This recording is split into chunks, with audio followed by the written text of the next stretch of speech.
Hey, what's good? This is Black Authentic Truth, and what I want to talk about is the situation with LeBron James saying the police need to be held accountable.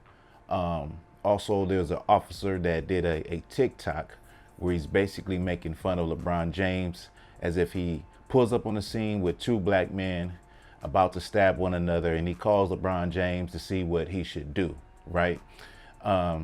So I'm gonna go a little bit into the history, and I'm gonna go into like basically how did we get here with the distrust that black people have for law enforcement, and how law enforcement in white America can't wrap their head around why black people get so angry when black people get killed by the police, and why is it such a disconnect with law enforcement in the black community as a whole, and there's like a lack of trust, right? Like, we're not gonna beat around the bush. We're gonna keep it way real and way raw. So of course everybody knows about what happened to the sister. I just did a video on that. Then you have LeBron James that said what he said. So a lot of people are angry with LeBron James, saying they should take away his sponsorships. He should get kicked out of the NBA. All of the normal things. They should take his endorsements away. And what I have to say about that is LeBron James is an athlete.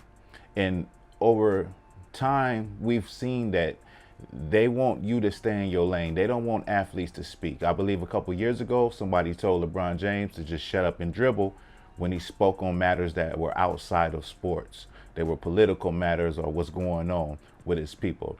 The problem about that is that any people or any person would be angered if they seen their people constantly being targeted, constantly being killed on camera. Anybody would react that way. The problem is LeBron James is a celebrity, and people feel that when he speaks something, he can change the minds of a lot of people because of the influence that he has, which is kind of true. But in reality, a lot of black people feel the way LeBron James feel. They just don't make millions of dollars. They just not on camera. They just don't have influence. But trust and believe, a lot of black people feel the way LeBron James feels, right? So as far as him influence anybody, we already in a time period where people already feel that way, where the tensions is already high. So you can't look at LeBron James and say because he said that he's making it worse, right? He later said that he's still angry. And I'm a sidebar for a minute and tell you that, listen, for all these Christian people, all you people that like America was built on Christian principles, I'm pretty sure a lot of police officers and a lot of people go to church on Sundays. I don't, but I know you do. So let me remind you, in Ecclesiastes 7:7, it says, oppression maketh a wise man mad. So oppression will make anybody angry and mad and upset when they see what is happening to their people. So if you're a quote unquote, Christian, a quote unquote Christian nation, and people that go to church on Sunday, which I believe most police officers, most people that support the police do, right? There you go, right there. It is justified for a man to feel a certain way when he sees his people being murdered, when he sees his people constantly getting the bad end of the stick. Now, I'm going to drop that, and I want to move to, how did law enforcement start? Many of you probably don't know about the paddy rollers, right? The paddy rollers basically were the first form of law enforcement when America was established. And that was to, keep charge or keep in check the poor people or the working class, which was the slaves, to keep them in check, keep them, doing what they're supposed to be doing. You know what I mean? So if you was a slave and you was, caught outside the plantation by the paddy rollers, you could possibly be hanged or just whipped or sent along. Even if you had permission to go where you was going, you can get beat. If you was dressed, like in a good way, you wasn't dressed like a slave, you could get beat. If you followed all the directions and spoke, well, you could get beat. And you see, there's a kind of a similarity when it comes to now. Like, you could be a criminal, you could be somebody that's cooperating, you could be somebody that speaks good, You can be a black person that has served this country and a veteran that has fought in a war and still get treated with police brutality. Well, let me get back. So the patty rollers, which were basically kept the slave class in check, were your basic form of law enforcement today.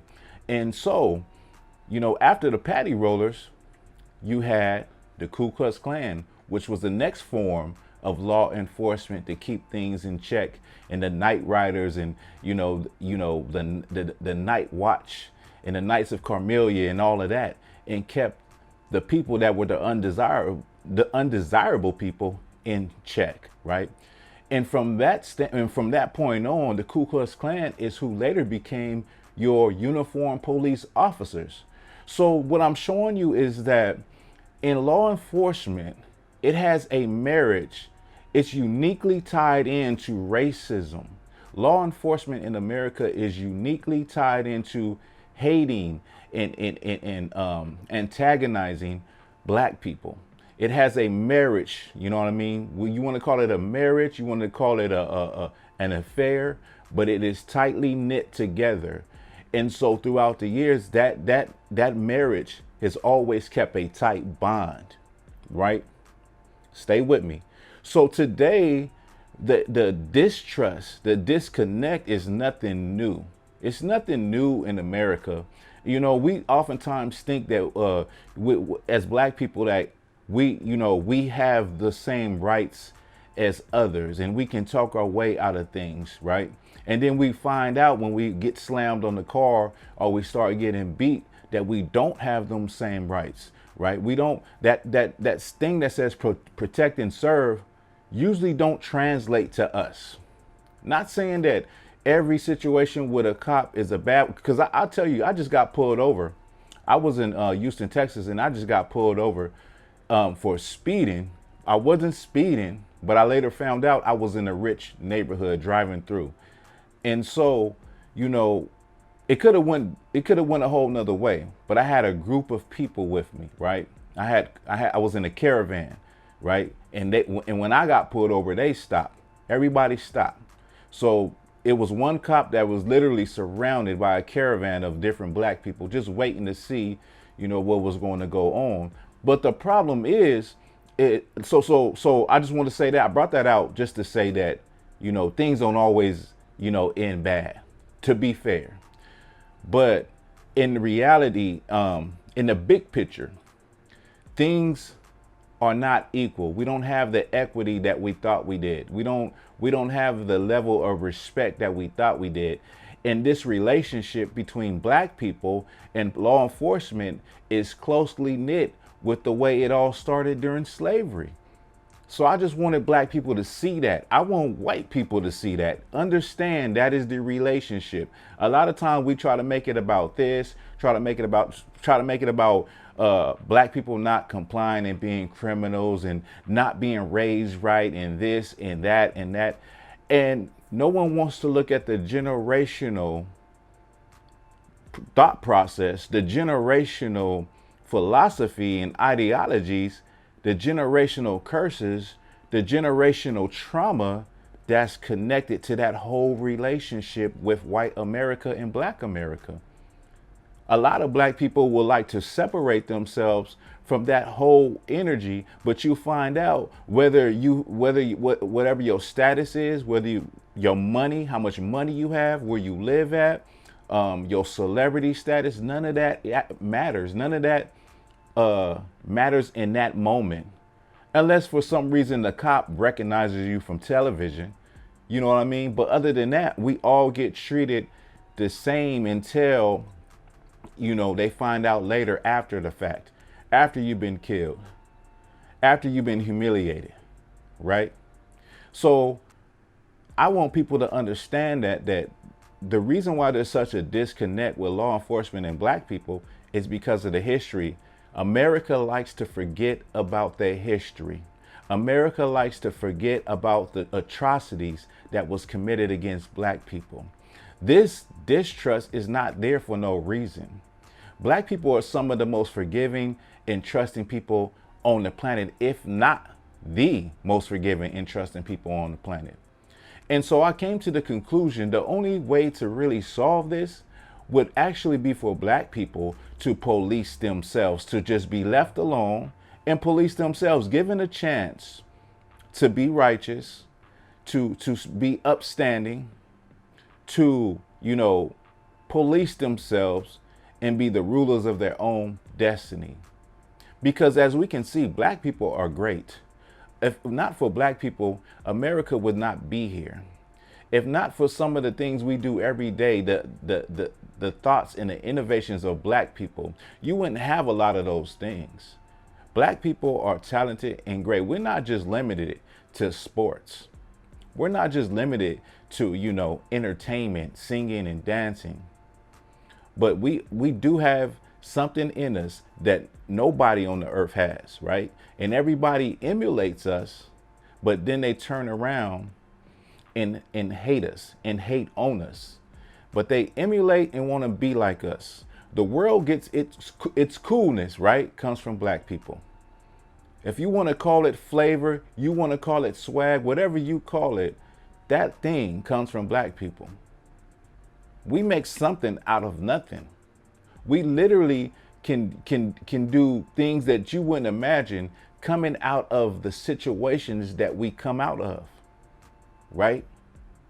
But getting back to what I was saying, this disconnect is the residue or the direct descendant of slavery and what happened to us in the past.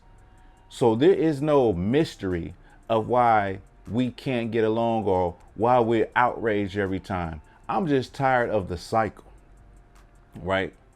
Now, what I'm saying can be considered hate speech, but the reason that is because in America, Americans don't like to deal with the truth, and the truth has become the new hate speech. I hope I didn't go too off, I hope I made it clear the reason why there's such a disconnect between black people and law enforcement. But just to end on that note is that the truth has become the new hate speech. So when I bring out the truth, or when she brings out the truth, or another brother brings out the truth, people don't want to deal with the truth. So they demonize the truth. It's in the history books. Everything I said, you can go look up. It's in the history books. Don't be ashamed of your history, white America.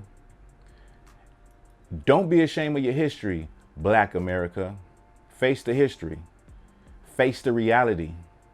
And then you can face the truth. And with that, this is Black Authentic Truth.